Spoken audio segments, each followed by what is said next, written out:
Идем на границу к Бельгии. Лиль — это лично наше открытие. Я ему не советую, не едьте сюда. Это любовь такая головоломка. Почему так красиво вокруг? Никто не знает. Бляшкин ты дед. Попробуем. Мы сейчас во Франции. Пошли. Переходим. Мы в Бельгии.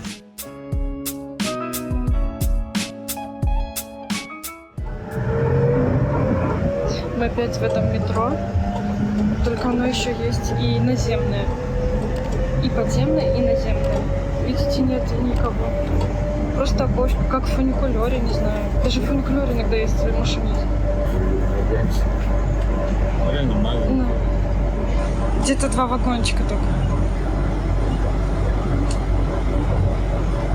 Блин, прикольно, капец. Хотели рассказать немножко подробнее про метро. Значит, мы выяснили в Гугле, что метро автоматизированное первое в мире тут в Лилле, его сделали с 1983 года. Прикиньте. Я знал, что это первое в мире, но не знал, что оно уже 40 лет действует. Ну, 40 лет. То есть Тесла появилась лет 10 назад. Ну ладно, мы пошли дальше. Прогуглили, где еще такое автоматизированное метро. Это Сингапур. Окей. Сингапур, понятно, он Понятно, очень, да, он очень развитый. Потом Эмираты. Эмираты, тоже. Понятно, там где-то лет 10 вообще там метро существует только. Ну ладно, не 10, может, лет 15. Ну, понятно тоже. Если уже там построили там, метро, то супер классное, да, автоматизированное. И где-то там в Азии. Ну, в Корее. В Корее, ну, понятно, тоже. Корея, ну, непонятно, когда. Ну, это логично. Ну, да. Они все любят автоматизировать. Угу. И, наверное, в Японии. Должно не, наверное, быть. а в Японии. И все, и во Франции. Я вообще в шоке. 40 лет этому метро. В городе, где 200 тысяч населения. Автоматизированное метро. 40 лет уже. Ну, классно, нет? Вот это вообще. Пункт, до которого стоит приехать. Да. Посмотреть вот в окно, как это, да? ты машинист. Еще тут есть и наземное, и подземное. Ну, да, но иногда выныривает. Это, знаете, как ощущение, как Саша сказала, на американских горках. Да, там так прям хорошо спускался быстро. Вообще, мне очень понравилось. Блин, я еще только вчера захожу, и такая думаю, что-то не то, как-то странное метро. Ну, и такая, Саша мне говорит, ну так, между словом, между делом, между словом, говорит, тут нет машиниста. И такая, что? И понимаю, что реально нету машиниста. Как это может быть? Вот такие дела. А сейчас мы знаете где? Идем на границу к Бельгии. В другом городе. Турквен. Идем на границу. Мы сейчас будем одновременно в 2 городах. Ну, точнее, в 2 странах. Ну, да. Бельгия и Франция. Ну, как-то вот так. Да? Ну, интересно же. Вот сейчас я вам покажу, что мы видим вокруг. Ну, тут такая окраина, ничего... Остановочка сейчас, может... подъедем? Может, подумаем. У нас проездной. У нас проездной. Ну, так сколько идти? Минут 7? Так пройдем. А вот так окраина выглядит. Все, как всегда, зелено. Потеплело. Но да. Есть вероятность дождя. Вообще огромная. Через часа 2. Да. Тоже. Ну, вот видите, все как всегда, акустики ухожены. Куча клумбочек, все зелененькое. Хотела еще отметить, что меня Лиль очень удивил тем, что они высаживают всякие клумбы, делают какие-то парки. Они, если делают клумбы, там куча растений. И так это красиво, так это гармонично. У них какие-то внутренние эстеты в них живут, да? Ну, это вообще очень здорово. Лиль — это лично наше открытие, которым мы гордимся, ребят. Как будто мы метро автоматизированно открыли. Центр Лилля не такой впечатляющий, как даже тот район, где мы живем, оказалось. Да. Вообще, я в шоке. Во-первых, и мы тут практически не слышали, 2 раза мы слышали русскую речь, но и тут действительно нет туристов. Только мы. Никого я не видела из туристов. Хотя мы вчера прошли вот так вот по диагонали, мне кажется, Лиль. Сегодня мы еще кучу всего планируем проехать и пройти. Тем более мы сегодня будем в 2 странах одновременно. Я так горжусь нами. Так прикольно. Мы сейчас, получается, находимся во Франции, а вот те дома, это уже Бельгия. Прикольно, да? Так близко. Но Саша мне пообещал, что он покажет, где мы будем одновременно. Если там есть какой-то знак. Ну, мы по GPS определим, когда мы пересекаем границу. Пошли. Тут вообще никого нет. Не то, что турист. Да, Тут вообще мало людей. Вот что мы видим, пока идем. Очень тепло, но скоро дождь планируем. И вот, посмотрите, вот. Ну, я не знаю, нигде не видела столько классных клумб, столько классных растений. И вот, блин, везде ухаживают за травкой, за муравкой, какие-то сиденья, везде вот можно посидеть, почилить, посмотреть на красоту. Я, короче, в восторге. Это очень-очень классный город. Я советую всем. Сашка, ты советуешь? Нет? Ну... Мы не советуем, не едьте сюда. Все, мы тут были и первые, и последние. Ничего. Не советуем, да? Тут вообще так красиво, что не нужно сюда ездить. Туристам портят тут все. Это местные еще цены поднимут на все. Ну, хотя мы вряд ли сюда приедем второй раз. Ну, кто знает. Столько городов, и в каждом свои фишки. Все, ребята, последнее скажу насчет кустов. И что у них постоянно обрезаны аккуратно кусты. Я не могу, но мне очень нравится. Я не могу на это не обращать внимания. Это любовь такая головоломка. Почему так красиво вокруг? Никто не знает. Даже сами французы не знают, почему так красиво. Как офигенно гулять. Я так люблю гулять по этим городам. Дошли до вот такого костела, там вроде открыт вход. Может, попробуем зайти, да? Вот карта этого Туркоинг. 95 тысяч всего живет. Это не на тот Бляшкин ты дед. Чистя. Ну, непонятно. Но красиво, да? Да. Ладно, пошли зайдем. Это красиво. Хочу посмотреть, как там внутри. Мы сошли. Тут вот так выглядит. Не буду. Такой купол. Огромный. Блин, но мне страшно идти дальше. За нами кто-то следит, Сашка. Тут никого нет. Там, наверное, орган. Но так скромненько, да. Пойдем отсюда, там не страшно, что кто-то выйдет. Тут еще вот такая входная зона. Очень сильно ладаном пахнет. А вот герб города этого. Не совсем. Вот этот трезубец, это север Франции в целом. Ну, какой-то конкретный регион тут уж. Идем вот сюда, Мускрон. Это уже Бельгия. Блин, прикольно, я уже хочу. Так выглядит с обратной стороны. Вот видите, он снаружи массивный. Вот этот купол, где мы видели. А внутри-то нет. А внутри-то он не массивный. Ну да, тут сработало правило. Да. Внутри скромно, снаружи прикольно. Дальше правило. Прикольнее снаружи. Мы сейчас во Франции. Пошли. Переходим. Мы в Бельгии. Ну, скромно. Прикольно. Офигеть. Первый раз в жизни я в двух городах одновременно. Это звучит так романтично. Офигеть. Реально. Мы сейчас были там, Франция. И вот поворот. Мускрон, Бельгия. То есть мы сейчас пойдем в магазин в Бельгии. Да, и Бельгия сразу темнее как-то. Да, выглядит, мы как для себя отметили, что в Бельгии, у них как-то архитектура более темная.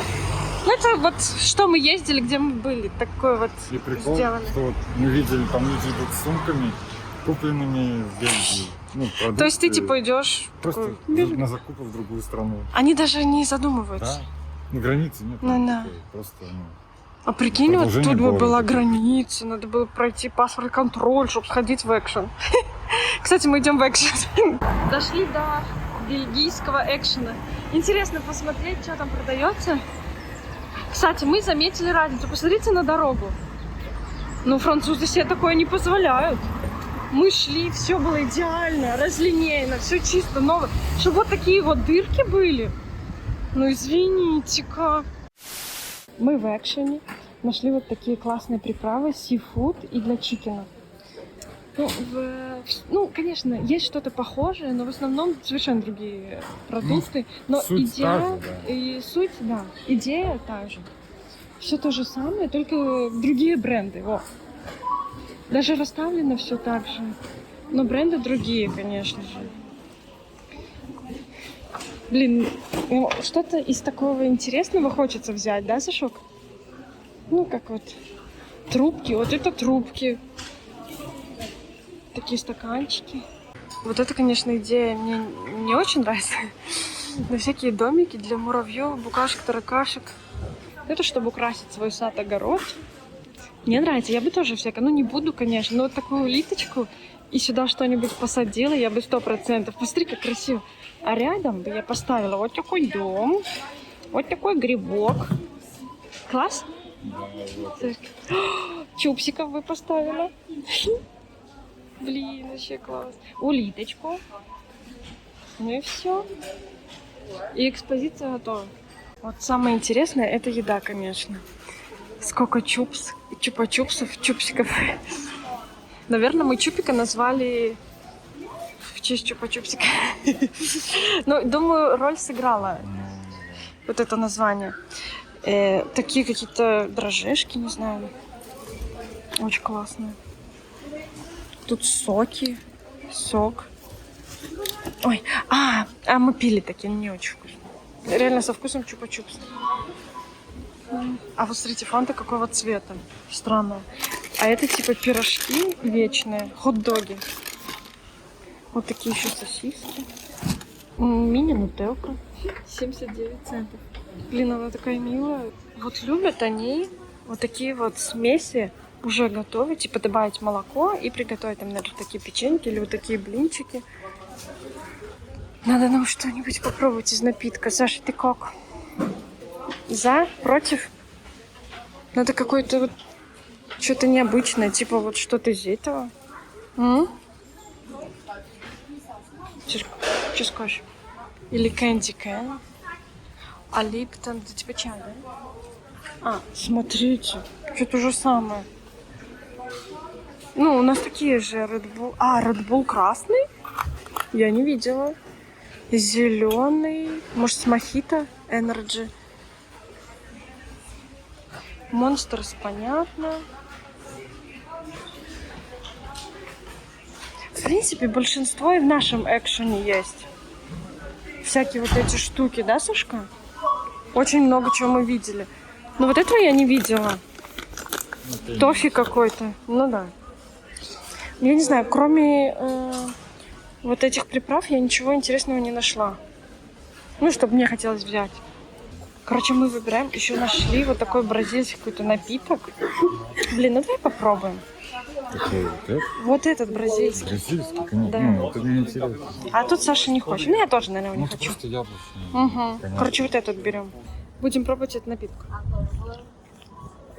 Бразилию. Попробуй. Что ты скажешь? Как вообще? Ну, гуарана Сладкий. часто в каких-то энергетиках. Угу. Сладкий такой. Ну, не барбарис, но на грани, что похож с барбарисками. Нет? Ну, не противно. Ну, много сахара. Ну, не противно, да? Угу. Ну, не похож на такой стандартный энергетик. Не, вкусно. Да, но это не Кисло. прямо энергетик. Чуть кисло. Не, это не энергетик, но сама гуарана, Мгм. типа, дает какой-то эффект, поэтому ее часто в энергетиках, наверное, Ну. можно увидеть. Ну, так. Короче, нормально, годный. Можно брать. Вот есть различия между французской стороной и бельгийской. Тут как-то шире улицы, просторы прям такие. Дома отличаются по архитектуре. Тоже другие. Зелень тоже Парк. есть, но, наверное, не так. Ну, не настолько так все ухожено и разнообразно. разнообразно, да. Не, ну тоже неплохо. Еще, конечно, бросается в глаза, что здесь намного больше новых построек. Тоже такой классный парк. Пока мы там прошли, вообще очень красиво. Не, ну вот Франция как бы не особо радовала новыми постройками. А тут прям такой подъезд красивый. А тут прям много новых построек. Ну, немного, но спорно. Больше, чем в Лиле. Красота. Мы идем в центр. Туда. Наша, Саша, теория, что в Бельгии... Дождь пошел. что в Бельгии очень много вот таких вот темных домов. Ну, в такого вот цвета. Кирпичи такие. И это сразу что-то бельгийское. Ну, мы так вот заметили. Блин, дождь пошел, мы не успели дойти до центра. Дошли мы до площади Рынок, так называемый. Ну, это я так назвала.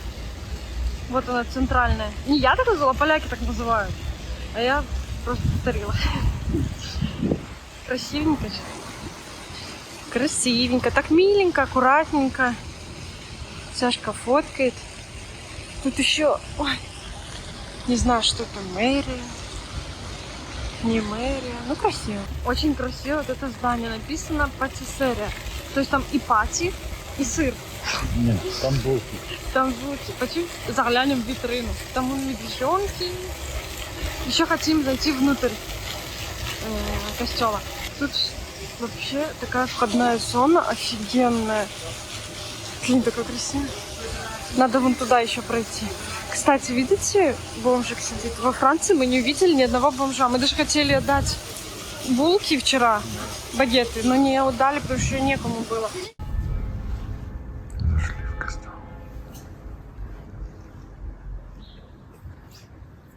Тут есть макет даже.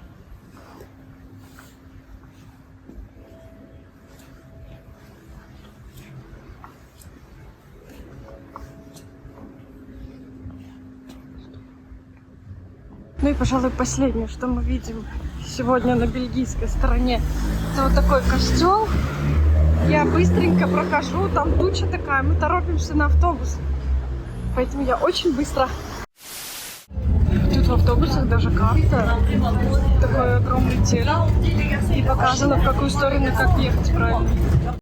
Сейчас мы в городе Турквен, это уже Франция. Сейчас. Это уже Франция. И дождь пошел. Ну, это не могло долго длиться, чтобы у нас все было хорошо. Да. Ну, поснимаем тут немножко, посмотрим. Ну, мы сейчас И больше дальше будем поедем. транспортом Ну. передвигаться от точки до точки. Остались еще места интереса. На дождь целый день сегодня. В центре вот такое здание на 30, это отель вроде как. Ну и на другой стороне вот такой костел. Тут вот машина, а вот эта уборочная. Тут очень много мусора на площади. И она, короче, подметает и пылесосит этот мусор. Прикольно, так они вот ухаживают очень сильно за городом. Красота не закончилась в этом городе. Это тоже как будто мэрия какая-то, да? Да, это Тоже красиво. И переехали мы в город Рубе, еще один из агломерации. Прям центральная площадь и метро, вот прям на ней. Здесь, ну, костел какой-то, да. Я не знаю название, не посмотрел заранее. Ну, если смотреть название каждого костела, то ходить некуда. Это мэрия, классно, по-моему. Вообще во Франции они, конечно, делают. Ну, Если это давно сделано. Ну, чтобы такая прям историческая, роскошная Ну, здание. тут четко, конечно. Ну, украинский флаг. Да. Вон дети. И вообще площадь такая миленькая, небольшая. Ну, как бы и город-то небольшой. Ну, дождь мешает, да. Ну, приятный центр. Может, что-то еще найдем интересное. А может, не найдем? Ну, мы ненадолго, да. Зашли в костел Святого Мартина. Да. Сан-Мартин. Это вот, который мы вам показывали. И сразу встречает такой аркан. В французских костелах есть такая фишка, вот типа алтарь по центру. А, ну Даже да. не первый раз. Тут можно прям заходить вот сюда. Ну, то есть алтарь вон там, в середине. А здесь вот открыто. И можно вот так ходить. Забавно. Необычно. Тоже так. Конечно, очень так некомфортно снимать. Некомфортно снимать в таких местах. Не знаю. Как будто что-то плохое делаешь. Мы сейчас тут в парке. И смотрите, какое гигантское дерево. Так, вообще мы мешаем детям. У них там на старт няня Марш. Ладно, пошли отсюда. Покажем наш бич-ужин на сегодня. У нас есть такие мини с соусом крабовые палочки. Потом у нас есть такие сосисоны. Бич-пакеты, потому что мы бич-ужин у нас. Потом мы взяли хамон. Это У нас вот такой сыр надо доесть, вот такой какой-то сыр. Это вообще дорогой сыр. Мы, короче, знаете, что у нас такая... чипсы еще. Чипсы. У нас такая вообще фигня произошла. Как объяснить, что мы думали, что можно сыры провозить. Мы уже один раз провозили сыр, но твердый. Ну, в самолете вручную кладь. Да. А тут говорят, ну не тут говорят, а в интернете мы прочитали. Мы сначала набрали сыра вкусного, а потом вот типа такого. И еще Санта-Гюр. Да, наш любимый. Но он вообще, он просто отвал башки, такой вкусный. Но, короче, выяснилось, что такие сыры, которые мягкие сыры, да, считаются жидкостью. ну или же гелем каким-то. И, короче, нельзя такое провозить в самолете, представляете? И придется нам сейчас съесть. Но это сложно, это как бы, ну ладно, ну что? Мы рискнем. Но мы рискнем на дешевых. Да. Ну смотрите, мы взяли вот этот сыр, мы это брали домой, но теперь надо будет их есть. Пока не поздно, не хочется, чтобы это выкидывали. Потом у нас вот такие, вот это мой самый любимый Санта-Гю. Мы с Сашкой его обожаем. Мы взяли вот 4 упаковки. Взяли вот такие еще на пробу, но они, ну, такие недорогие. Но вот этот можно провозить. Короче, мы набрали сыров. Потом вам все расскажем. Если дешевые сыры выкинуть, ну... Но мы не, ну, выкидывать, может, не будем. Может, будем лопать. Открывать. Назло им, да?